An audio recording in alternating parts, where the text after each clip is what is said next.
தரும் நல் மருந்தே என் இயேசுவே, என் இயேசுவே. ஜீவன் தரும் நல் மருந்தே என் இயேசுவே, என் இயேசுவே. வழியும் சத்தியமும் ஜீவனுமானவர், வழியும் சத்தியமும் ஜீவனுமானவர். நித்திய ஜீவனை நம்மில் தருபவர், நித்திய ஜீவனை நம்மில் தருபவர். ஜீவன் தரும் நல் மருந்தே என் இயேசுவே, என் இயேசுவே. ஜீவன் தரும் நல் மருந்தே என் இயேசுவே, என் இயேசுவே.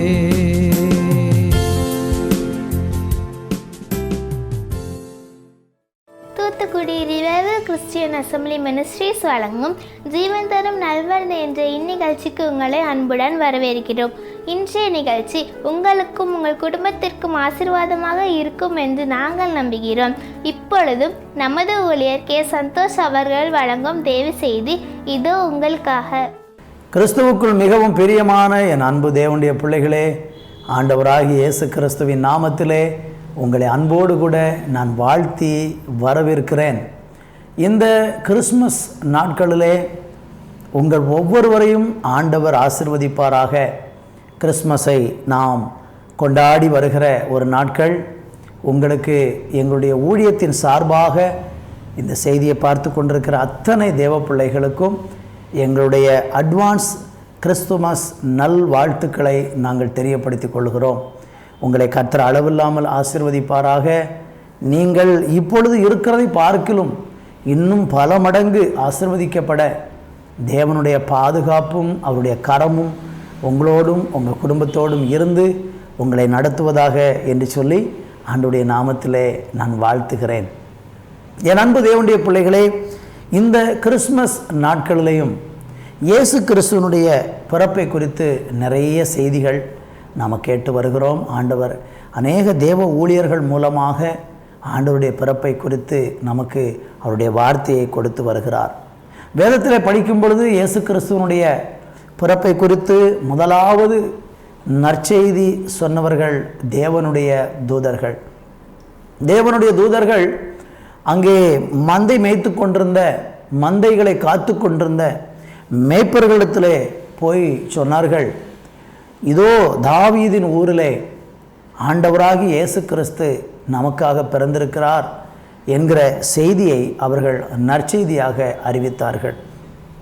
அன்றைக்கு தொடங்கி இன்றைக்கு வரையிலும் ஆண்டவராகி இயேசு கிறிஸ்துவனுடைய நற்செய்திகள் உலகமெங்கிலும் கோடிக்கணக்கான மக்களை சந்தித்து வருகிறது, ஆசீர்வதித்து வருகிறது. அந்த செய்தி இன்றைக்கு அநேகரை ரட்சித்து மீட்டு வருகிறதற்காக ஆண்டவரை ஸ்தோத்தரிக்கிறேன்.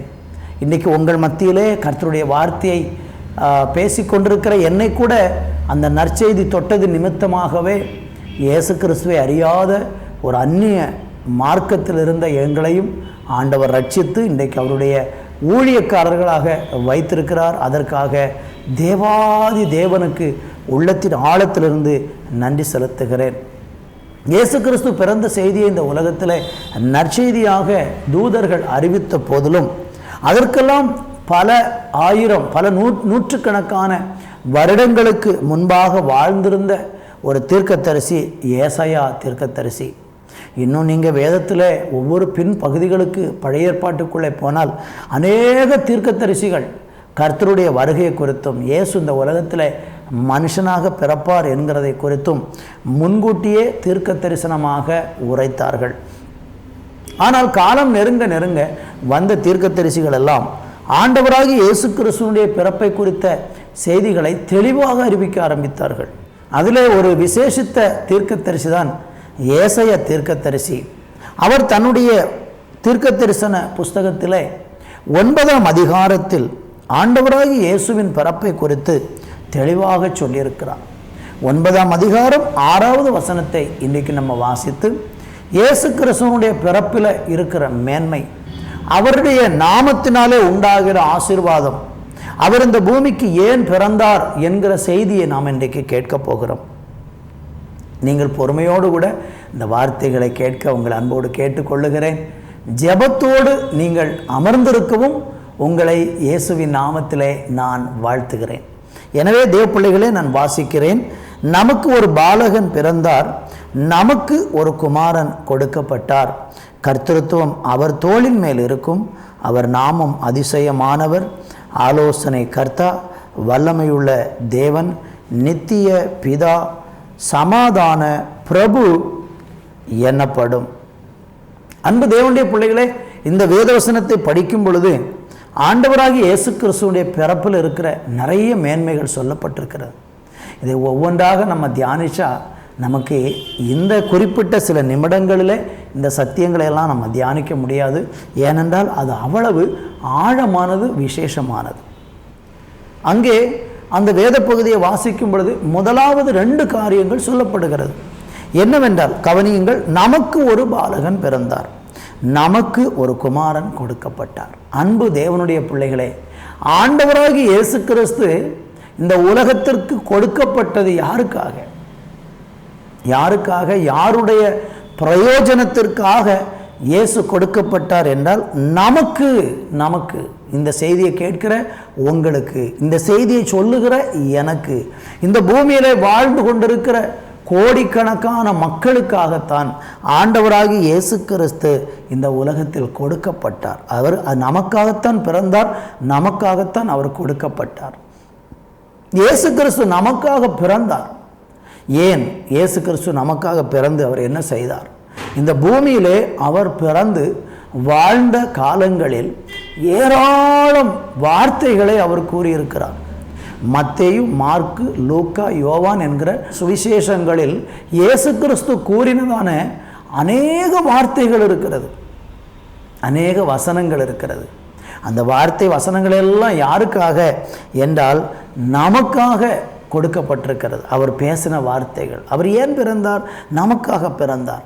அவர் பிறந்து என்ன செய்தார்? ஏராளமான வார்த்தைகளை நமக்கு கொடுத்திருக்கிறார். அந்த வார்த்தைகளை வாசிக்கும் போதெல்லாம் துக்கத்தில் இருக்கிற நமக்கு ஆறுதல் உண்டாகிறது, நம்பிக்கையற்று போன நமக்கு நம்பிக்கை உண்டாகிறது, சோர்ந்து போன நமக்கு பலன் உண்டாகிறது. அவர் சொன்ன வார்த்தை நம்மளை தைரியப்படுத்துகிறது. எத்தனையோ இக்கட்டுகள், எத்தனையோ வேதனைகள், எத்தனையோ பயங்கள், எத்தனையோ போராட்டங்கள், அதன் மத்தியிலெல்லாம் நீங்கள் வாழ்ந்து கொண்டிருக்கும் போது இயேசு கிறிஸ்து சொன்ன வார்த்தைகள் நம்முடைய இருதயத்தை சந்தோஷப்படுத்துகிறது. மத்தேயு எழுதின சுவிசேஷம் 4ஆம் அதிகாரம் 4வது வசனத்தையும் லூக்கா 4:4 நீங்கள் படித்து பாருங்கள். அங்கே ஆண்டவராக இயேசு கிறிஸ்து சொல்கிறாரு, மனுஷன் அப்பத்தினால் மாத்திரமல்ல, தேவனுடைய வாயிலிருந்து புறப்படுகிற ஒவ்வொரு வார்த்தையினாலும் பிழைப்பான் என்று ஆண்டவர் சொல்லியிருக்கிறார். இயேசு கிறிஸ்து சொன்ன வார்த்தைகள் நம்மளை இன்றைக்கும் திடப்படுத்துகிறது. எத்தனையோ மனிதர்கள் இந்த உலகத்திலே வந்து எத்தனையோ அரிய வகையான வார்த்தைகளை கூறியிருக்கிறாங்க. அநேக மனிதர்கள் இன்றைக்கு அதை பறைசாற்றுகிற விதத்தில் சில வார்த்தைகளை கூறினாலும் அந்த மனிதர்களெல்லாம் கூறின வார்த்தைகள் வெறும் சாதாரணமான மனுஷிக வார்த்தைகள். அப்படி மனிதர்கள் கூறின எத்தனையோ வார்த்தைகளை கேட்டு திடப்படுகிற மக்கள் இன்றைக்கு இருக்கிறார்கள். ஆனால் இங்கேயோ ஆண்டவராகி இயேசு கூறின வார்த்தை என்ன சொல்லுகிறார்? அவர் இந்த பூமியில் வாழும்போது சொன்ன ஒவ்வொரு வசனங்களும் நமக்கு மிகுந்த ஆறுதலை கொண்டு வருகிறது. கர்த்தருக்கு ஸ்தோத்திரம். அவர் சொன்னார், உங்கள் இருதயம் கலங்காமல் இருப்பதாக. இந்த பூமியில் இயேசு பிறந்து பாலகனாக நமக்காக பிறந்தார் என்றால் அவருடைய வார்த்தையை கொண்டு நம்மளை பலப்படுத்துவதற்காகவே அவர் பிறந்தார். இன்னும் அவர் இந்த பூமியில பிறந்து வாழ்ந்திருந்த நாட்களில் செய்த அற்புதங்கள், அடையாளங்கள், அதிசயங்கள் இன்றைக்கும் நம்மளை நம்பிக்கை அடைய செய்கிறது, விசுவாசம் உள்ளவர்களாய் மாற்றுகிறது. இந்த உலகத்தில் நம்பிக்கை இழந்து போய் இருக்கிற நம்முடைய வாழ்க்கையை செழிக்க பண்ணுகிறது. என் அன்பு தேவனுடைய பிள்ளைகளை, லூக்கா சுவிசேஷம் 5ஆம் அதிகாரத்தை நேரம் எடுத்து படித்து பாருங்கள். அங்கே பேதுரு தன்னுடைய படகை அலசி கொண்டிருக்கிறான். காலை ரா முழுவதும் மீன் பிடித்தான், ஒன்றுமே கிடைக்கவில்லை. தோல்வியோடு கூட, வேதனையோடு கூட, ஐயோ நான் மீன் பிடிக்க போனேன், எனக்கு ஒன்றும் கிடைக்கவில்லையே, நான் என்ன செய்வது என்று சொல்லி ஏக்கத்தோடு கூட, வேதனையோடு கூட, வீட்டுக்கு நான் வெறுங்கையாக எப்படி போவது என்று சொல்லி தோல்வியோடு இருந்த பேதுருவை ஆண்டவராய் இயேசு சந்தித்தார். அவனுடைய படகில் ஏறினார், அந்த படகில் அமர்ந்தார், மக்களுக்கு போதித்தார். அதற்கு பிறகு பேதுருவை பார்த்து சொன்னார், ஆழத்தில் போய் வலையை போடு என்றார். பேதுரு அந்த வார்த்தையை கேட்டு ஆழத்தில் போய் வலையை போட்டான். வேதம் சொல்லுகிறது, வலை கிழியத்தக்கதாக பெருத்த மீன்கூட்டம் அவனுடைய படகிலே, அவனுடைய வலையிலே வந்தது. அதனால் படகு மூழ்கி போகிற அளவுக்கு தேவன் அவனை ஆசீர்வதித்தார். அன்பு தேவனுடைய பிள்ளைகளே, இந்த பூமிக்கு ஆண்டவராய் இயேசு கிறிஸ்து பிறந்ததுனால நம்பிக்கையற்று வாழ்கிற எத்தனையோ பேருக்கு அந்த வார்த்தைகள் நம்பிக்கையை கொடுக்கிறது. இந்த செய்தியை கவனிக்கிற உங்கள் வாழ்க்கையில் நீங்கள் நம்பிக்கை இழந்து போய் இன்றைக்கு செய்தியை கேட்டுக்கொண்டிருக்கிறீங்க, இந்த வார்த்தையை கவனித்து கொண்டிருக்கிறீங்க என்று சொன்னால், நான் உங்களுக்கு ஆண்டவருடைய பெயராலே சொல்ல விரும்புகிறேன், உங்களுக்கு மறுபடியும் ஒரு நம்பிக்கையை கொடுத்து, ஒரு விசுவாசத்தை கொடுத்து, உங்களுக்கு ஒரு பிரகாசமான எதிர்காலத்தை கொடுத்து, இழந்து போன அதே இடத்திலிருந்து மறுபடியும் ஆரம்பிப்பதற்கு, தோல்வியில் இருக்கிற உங்க வாழ்க்கையை மறுபடியும் தூக்கி எடுப்பதற்கு ஆண்டவராய் இயேசு கிறிஸ்து வல்லமையான அற்புதங்களை செய்து கொண்டிருக்கிறார். வல்லமையான அற்புதங்களை இன்றைக்கும் அவர் செய்து, நீங்கள் விசுவாசித்தால் போதும். இயேசு கிறிஸ்து இந்த உலகத்தில் வந்து அவர் ஊழியத்தை செய்து கொண்டிருந்த காலங்களில் அவரிடத்தில் வந்தவர்களுக்கெல்லாம் ஆண்டவர் சொன்ன ஒரு வார்த்தை என்ன தெரியுமா? நான் இந்த அற்புதத்தை உங்களுக்கு செய்வேன் என்று நீங்கள் என்னை விசுவாசிக்கிறீர்களா என்று கேட்டார். இயேசு அவரை விசுவாசித்தவர்களுக்கெல்லாம் பலத்த அற்புதங்களையும் அதிசயங்களையும் செய்தார். என் அன்பு தேவனுடைய பிள்ளைகளே, உங்கள் வாழ்க்கையில் ஒருவேளை நீங்கள் ஆண்டவராகி இயேசு கிறிஸ்துவை இன்றைக்கு விசுவாசியாதவர்களாக இருக்கிறீர்கள் என்றால், இன்றைக்கு அவரை நம்பி பாருங்கள், அவரை விசுவாசித்து பாருங்கள்.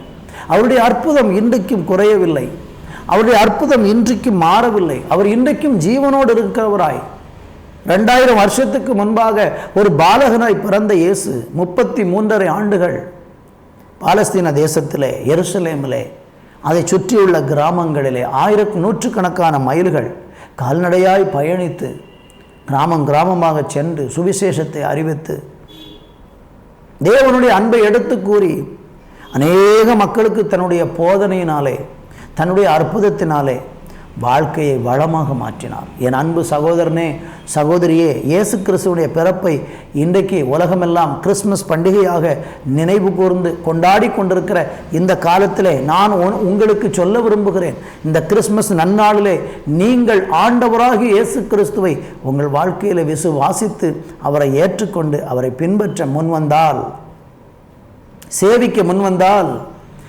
நமக்காகத்தான் ஒரு குமாரன் பிறந்தார், பாலகன் பிறந்தார் என்று நீங்கள் நம்பினால், ஆண்டவராய் இயேசு கிறிஸ்து உங்கள் வாழ்க்கையில் எவ்வளோ பெரிய அற்புதத்தை செய்வார் என்பதை நீங்கள் அனுபவித்து பார்க்க முடியும். சங்கீதத்திலே நம்ம பார்க்கிற 34ஆம் சங்கீதத்திலே வாசிக்கும் போது வேதம் சொல்லுகிறது, கர்த்தர் நல்லவர் என்பதை ருசித்து பாருங்கள்.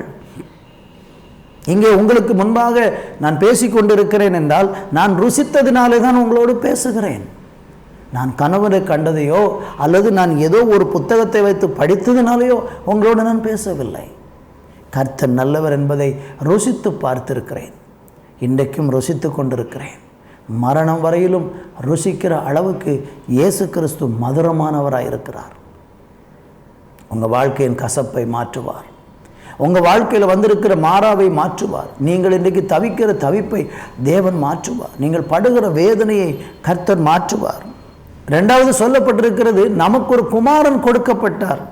அப்படியானால் இயேசு நமக்காக கொடுக்கப்பட்டிருக்கிறார், ஒரு பரிசாக கொடுக்கப்பட்டிருக்கிறார். தேவன் இந்த உலகத்திலே நம்மளை மீட்பதற்காக பரிசாகவும் கிரயமாகவும் பலியாகவும் கொடுத்தவர் ஆண்டவராய் இயேசு கிறிஸ்து. பாவத்தில் உழன்று, பாவத்தில் வாழ்ந்து, பாவத்திலேயே மரித்து பாதாளத்துக்கு நேராய் ஓடிக்கொண்டிருந்த மனுஷனை தேவன் அண்டைக்கு திருப்புவதற்காக ஒரு பெரிய பலியை செலுத்தி தன்னை தானே சிலுவையில் மரண பரியந்தம் தன்னைத்தானே இயேசு ஒப்பு கொடுத்து, ஒரு ஆட்டை அடிக்கிறது போல இயேசுவை சிலுவையிலே ஆணிகளினாலே அடித்து வேதனைப்படுத்தி அவமானப்படுத்தி தலையிலே முள்கிரீடம் வைத்து விழாவிலே ஈட்டியினால் குத்தப்பட்டு 5 பெரும் காயங்கள் பட்டவராய் சிலுவையிலே நமக்காக அவர் வேதனை அனுபவித்தார். என் அன்பு கர்த்தருடைய பிள்ளைகளே, அவர் நமக்காக கொடுக்கப்பட்டவர், பரிசாக கொடுக்கப்பட்டவர், பலியாக கொடுக்கப்பட்டவர், மீட்புக்காக கொடுக்கப்பட்டவர்.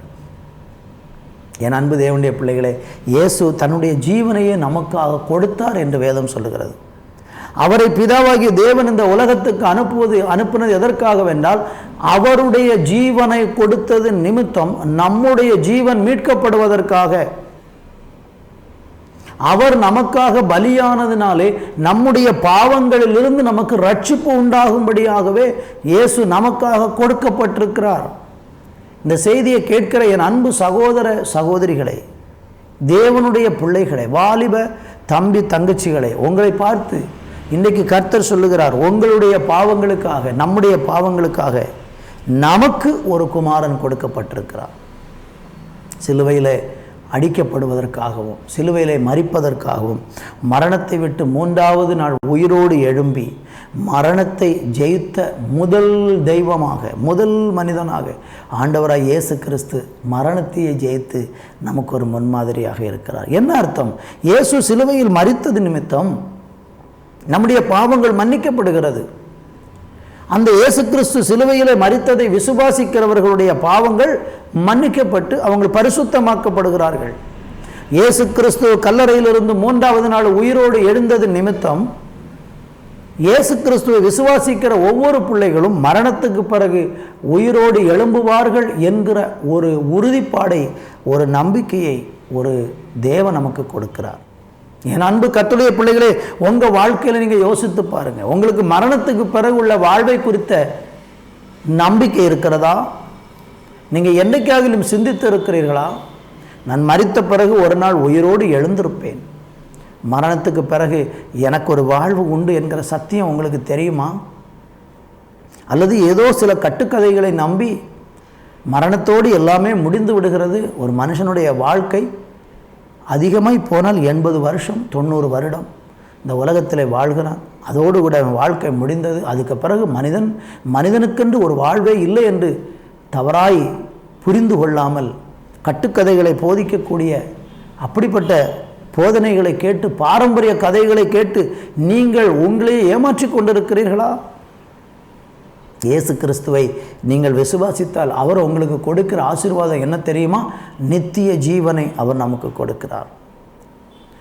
யோவான் சுவிசேஷம் 10ஆம் அதிகாரம் 10வது வசனம் சொல்லுகிறது, அவன் கொல்லவும் அழிக்கவும் திருடவும் வருகிறான், ஆனால் நானோ அவைகளுக்கு ஜீவனை கொடுக்கவும் அது பரிபூர்ணப்படவும் வந்தேன் என்று சொன்னார்.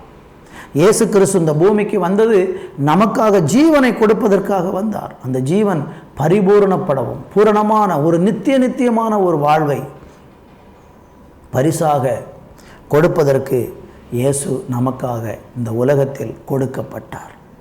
அடுத்து நீங்கள் வாசிக்கும் போது வேதம் சொல்லுகிறது, கர்த்தத்துவம் அவர் தோளில் மேல் இருக்கும். இயேசு கிறிஸ்துவுக்கு ஒரு அதிகாரம் கொடுக்கப்பட்டிருக்கிறது, கர்த்தத்துவம் என்று சொன்னால் ஆளுகை செய்கிற அதிகாரம், இந்த உலகத்தை ஆளுகை செய்கிற அதிகாரம், இந்த உலகத்தை நியாயம் தீர்க்கிற அதிகாரம், இந்த உலகத்தை ரட்சிக்கிற ஒரு அதிகாரம், இந்த உலகத்தை மீட்கும்படியான ஒரு அதிகாரம் இயேசுவுக்கு கொடுக்கப்பட்டது. கர்த்தத்துவம் அவர் தோளின் மேல் இருக்கும். இயேசு கிறிஸ்துவனுடைய மரணத்தை குறித்து உயிர்ப்பை குறித்து நான் உங்களுக்கு சொன்னேன். அந்த ஆண்டவராய் இயேசு கிறிஸ்து இந்த உலகத்தை ஆளப்போகிறார், இனி பூமியை ஆளப்போகிறார், பரலோக ராஜ்யத்தில் அவருடைய பிள்ளைகளை ஆளப்போகிறார். ஆண்டவராய் இயேசு மரித்து அடக்கம் பண்ணப்பட்டு உயிர் தெழுந்து பரலோகத்திற்கு ஏறி சென்றார். அவர் மறுபடியும் இந்த உலகத்துக்கு வரப்போகிறார். ஏன் தெரியுமா? முதலாவது இயேசு வந்தது நம்முடைய பாவங்களுக்காக மரிக்க வந்தார். ஆனால் 2வது விசை அவர் வரப்போகிறார். அந்த வருகைக்காகத்தான் இன்றைக்கு உலகம் ஆயத்தமாய் கொண்டிருக்கிறது. அவருடைய வருகைக்கான அடையாளம் தான் நம்ம தேசத்தில் பார்க்கிற கொள்ளை நோய்கள், பூமி அதிர்ச்சிகள், இன்னும் உலகத்தில் நடக்கக்கூடிய பயங்கரமான சம்பவங்கள் எல்லாமே ஆண்டவராய் இயேசு கிறிஸ்துவுடைய வருகைக்கான அடையாளங்களாகவே இருக்கிறது.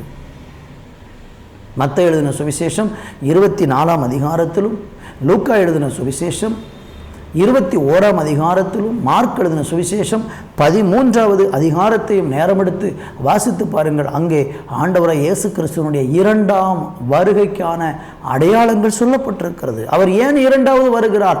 ஆளுவதற்காக வரப்போகிறார். யாரை ஆளுவதற்காக?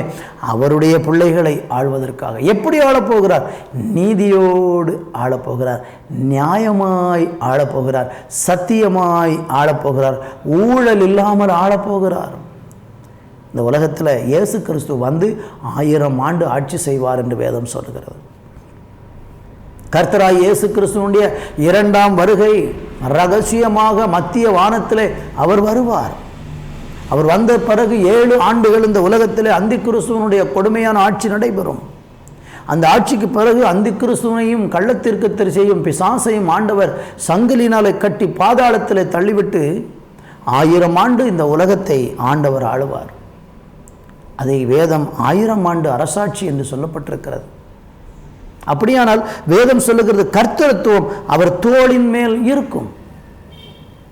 அடுத்து என்ன? அந்த வசனத்தில் கவனித்து பாருங்கள். அவருடைய நாமம் பாருங்கள், அவருக்கு நிறைய நாமங்கள் உண்டு. என்னென்ன நாமங்கள் அவருக்கு இருக்கிறது, அந்த நாமத்தில் என்னென்ன விசேஷம் இருக்கிறது நீங்கள் படித்து பாருங்கள். என்ன சொல்லப்பட்டிருக்கிறது? அவருடைய நாமம் அதிசயமானவர். என் தேவனைப் போல அதிசயமானவர் யாரும் இல்லை. மனிதனை பிரமிக்கத்தக்க விதத்தில் அதிசயங்கள் நிகழ்த்தக்கூடிய நிறைய மந்திரவாதங்கள் உண்டு.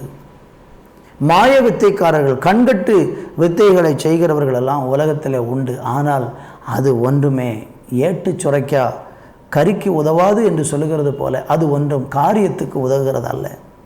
ஒரு மந்திர வித்தையினாலே ஒருவன் ஒரு மாந்திரிக செயலை செய்கிறான் என்றால் அது ஒரே ஒரு விஷயத்தை மாத்திரம்தான் மனிதனிடத்தில் நடப்பிக்கும். என்னவென்றால் மனிதனை ஆச்சரியப்படுத்தும், அவ்வளவுதான்.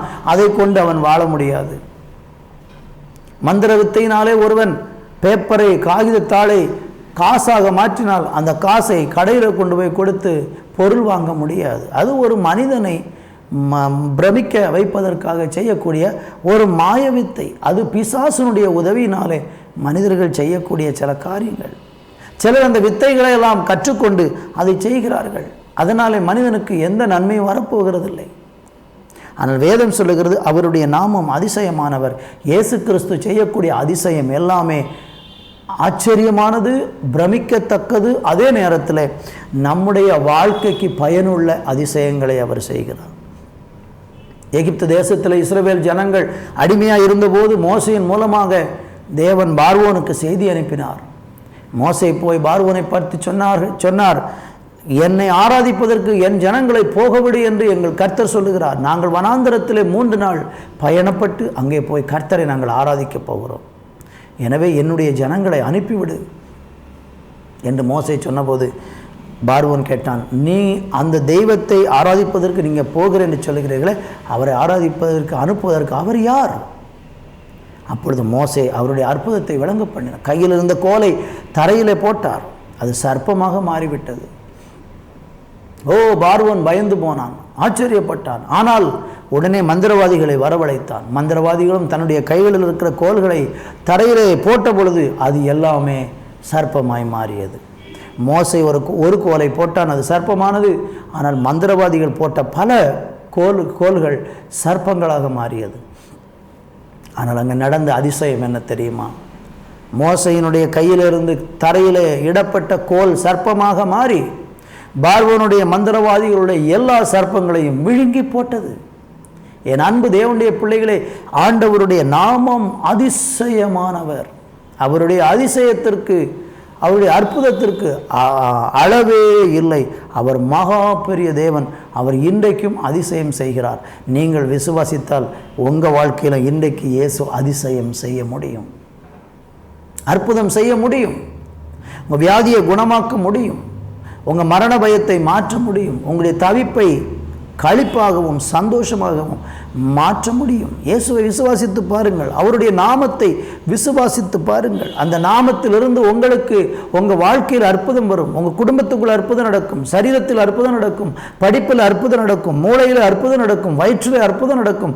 சரீரத்தில் எந்தெந்த அவயவங்கள் பாதிக்கப்பட்டாலும் அந்த பகுதி எல்லாம் குணமாகி அதிசயம் நடக்கும். அவருடைய நாமத்தில் அதிசயம் உண்டு. அடுத்ததாக சொல்லப்பட்டிருக்கிறது ஆலோசனை கர்த்தா. அவருடைய நாமம் ஆலோசனை கர்த்தா.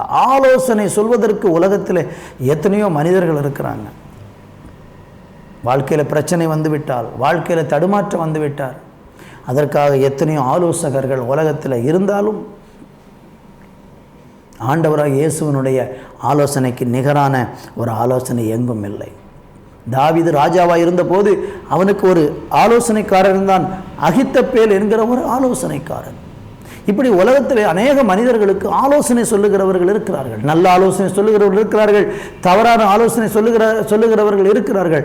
ஆனால் எந்த மனுஷன் சொல்லுகிற ஆலோசனையை விட ஆண்டவர் சொல்லுகிற ஆலோசனை நம்முடைய வாழ்க்கையில் ஒரு நாளும் தவறாக மாறாது. மனுஷர்கள் சொல்லுகிற ஆலோசனை 50%, 70%, 80% சரியாகும். ஆனால் மீதி 10%, 20%, 50% வாழ்க்கையில் இந்த ஆலோசனை தோல்வியை கொண்டு வரும். ஆனால் இயேசு தேவன் சொல்லக்கூடிய ஆலோசனை ஒரு நாளும் தோல்வியை கொண்டு வராது. அது உங்கள் வாழ்க்கைக்கு எப்போவுமே ஆசீர்வாதமாக இருக்கும். அவர் சொல்லுகிறார், நான் உனக்கு போதித்து நீ நடக்க வேண்டிய வழியை உனக்கு காண்பிப்பேன், உன் மேல் என் கண்ணை வைத்து உனக்கு ஆலோசனை சொல்லுவேன். அப்படியானால் ஆண்டவர் ஆலோசனை கர்த்தர், நமக்கு ஆலோசனை சொல்லுவார். நீங்கள் என்ன முடிவெடுக்க வேண்டும் என்று தெரியலையா? பிள்ளைகளை படிக்க வைக்கிறதுக்கு என்ன முடிவெடுக்கணும்னு தெரியலையா? வேலைக்கு என்ன முடிவெடுக்கணும்னு தெரியலையா? திருமணத்திற்கு எப்படி முடிவெடுப்பது தெரியவில்லையா? அல்லது சில சிக்கல்கள் அகப்பட்டு கொண்டீர்கள், பிரச்சனையில் அகப்பட்டு கொண்டீர்கள், வெளியே வருவதற்கு ஆலோசனை கிடைக்கலையா? இயேசு உங்களுக்கு ஆலோசனை தருவார். அவர் அன்றைக்கு வந்து பாருங்கள். அருமையாக எவ்வளோ பெரிய சிக்கலில் இருந்தோம் நீங்கள் வெளியே வருவதற்கு தேவன் உங்களுக்கு ஆலோசனை தருவார். அடுத்து சொல்லப்பட்டிருக்கிறது வல்லமை உள்ள தேவன். இதை குறித்து நான் பேசினால் நிறைய நேரம் பேச முடியும். அவர் வல்லமை உள்ள தேவன். அவருடைய வல்லமைக்கு நிகரானது ஒன்றுமில்லை. ஒரு மகா பெரிய தேவன். இந்த உலகத்தை படைத்த வல்லமை உள்ளவர், இந்த உலகத்தை உண்டாக்கின வல்லமை உள்ளவர். இந்த உலகம் எவ்வளோ அழகாக இருக்கிறது. இந்த உலகத்தை படைப்பதற்கு வல்லமை உள்ள ஒரு தேவன். உங்கள் வாழ்க்கையில் இருக்கிற உங்களுக்கு இருக்கிற வல்லமையெல்லாம் விட பல மடங்கு வல்லமை உள்ள தேவன் அவர். அவர் உங்கள் வாழ்க்கையவே மறுபமாக்க முடியும். அடுத்து சொல்லப்பட்டிருக்க நித்திய பிதா. அவர் நித்திய பிதாவாக இருக்கிற ஒரு நல்ல தகப்பன். இந்த பூமியில் நம்மளை பெற்றெடுத்த தாய் தகப்பன்மார்கள் நித்திய தகப்பன்மார்கள் அல்ல, தாய் தகப்பன் அல்ல.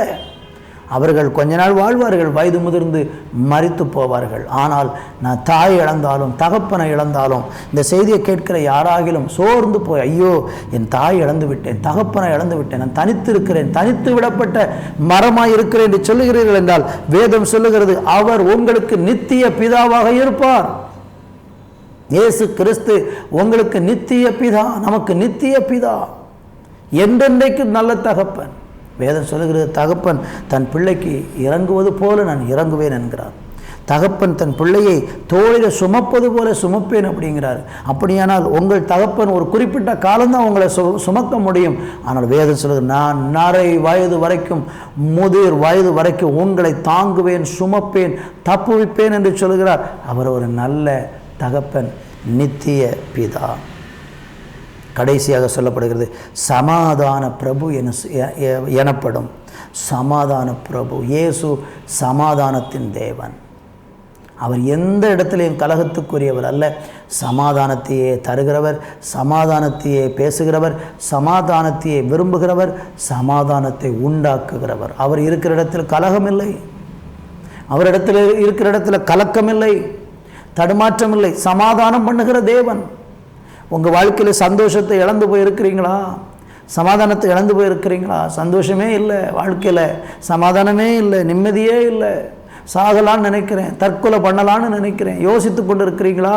இன்றைக்கு இயேசு கிறிஸ்து உங்களுக்கு சமாதான பிரபுவாய் வர விரும்புகிறார். எவ்வளோ பெரிய பிரச்சனையானாலும், எவ்வளோ பெரிய வேதனையானாலும், எவ்வளோ பெரிய கண்ணி கட்டுகள் துன்பங்களானாலும் உங்களுடைய வாழ்க்கையை பிரகாசமாய் மாற்றி சமாதான பிரபுவாக உங்கள் கூட இருந்து உங்களை நடத்த இயேசு போதுமானவராக இருக்கிறார். இன்றைக்கு நீங்கள் செய்ய வேண்டியது ஒன்றே ஒன்று தான். இந்த கிறிஸ்துவனுடைய பிறப்பை நினைவு கூற இந்த காலத்திலே அவரை நம்புங்கள், அவரை இரட்சகராக ஏற்றுக்கொள்ளுங்கள், அவரை விசுவாசித்து பின்பற்ற தீர்மானம் எடுங்கள். நீங்கள் எந்த சூழ்நிலையில் இருந்தாலும் உங்களை மாற்றி மறுரூபப்படுத்தி மேன்மைப்படுத்தி ஆசீர்வதிக்கிற தெய்வம் ஆண்டவராகிய இயேசு கிறிஸ்து. நான் உங்களுக்காக ஜெபிக்க விரும்புகிறேன். என்னோடு கூட தலைகளை தாழ்த்தி இந்த கிறிஸ்மஸ் நாட்களில் ஒப்பு கொடுத்து ஜெபம் பண்ணுவோமா? உங்கள் வாழ்க்கை இயேசுவுக்காக அர்ப்பணிங்க. உங்கள் வாழ்க்கையை மாற்றுவார், உங்களை மேன்மைப்படுத்துவார். நீங்கள் இன்றைக்கி இருக்கிறத விட பல மடங்காய் ஆசீர்வதிக்கப்பட்டு அநேகருக்கு ஒரு ஆசீர்வாதத்தின் பாத்திரமாக கர்த்தர் உங்களை வைக்க விரும்புகிறார். நான் உங்களுக்காக ஜெபிக்கிறேன். நல்ல தகப்பனே, இந்த செய்தியை கேட்ட ஒவ்வொரு பிள்ளைகளுக்காய் கர்த்தரை துதிக்கிறேன். யாரெல்லாம் தங்களுடைய வாழ்க்கையில் தடுமாற்றமாய் வேதனையோடு கண்ணீரோடு, ஐயோ இயேசு எனக்காக இந்த உலகத்தில் பிறந்தாருங்கிறது உண்மைதான், ஆனாலும் என் வாழ்க்கையில் விடுதலை இல்லை என்று வேதனைப்பட்டு தவித்து கலங்குகிறாங்களோ, அவங்க மேலே உங்கள் ஆசீர்வாதம் கடந்து வரட்டும் என்று சொல்லி ஆண்டவருடைய நாமத்தில் ஆசீர்வாதத்தை ஜெபிக்கிறேன். கிறிஸ்துவின் பிறப்பை கொண்டாடக்கூடிய இந்த காலங்கள் ஒவ்வொருடைய வாழ்க்கையில் நீர் ஆலோசனை கர்த்தராக, சமாதான பிரபுவாக, நித்திய பிதாவாக ஆண்டவரே இருந்து ஒவ்வொருவரையும் ஆண்டவரே வல்லமை உள்ள தேவனாக அப்பா ஆசீர்வதித்து நடத்துவீராக. எங்களுக்காக ஆண்டவரே நமக்கு ஒரு பாலகன் பிறந்தார், நமக்கு ஒரு குமாரன் கொடுக்கப்பட்டார். எங்களுக்காகவே கொடுக்கப்பட்ட என் தேவனாகிய கர்த்தரை முழுமையாய் விசுவாசித்து பின்பற்ற யாரெல்லாம் இப்பொழுது அர்ப்பணிக்கிறாங்களோ அவங்க எல்லாரையும் ஆசீர்வதிங்க.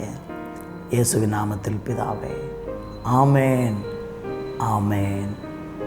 அன்பானவர்களே, கர்த்தருடைய வேதம் குறைவற்றதும் ஆத்துமாவை உயிர்ப்பிக்கிறதுமாய் இருக்கிறது என்று நாம் வேதத்தில் வாசிக்கிறோம். இன்றைக்கு நீங்கள் பார்த்த சத்தியமும் உங்கள் ஆவி, ஆத்துமா, சரீரத்தை நிச்சயமாக உயிர்ப்பிக்கும் என்பதில் எவ்வளவேனும் சந்தேகம் இல்லை.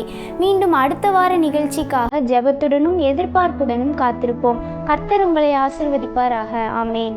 Our address: Revival Christian Assembly Ministries, 17/3, Grainagar 2nd Street East, Thuthukudi. Contact 944 277 8986.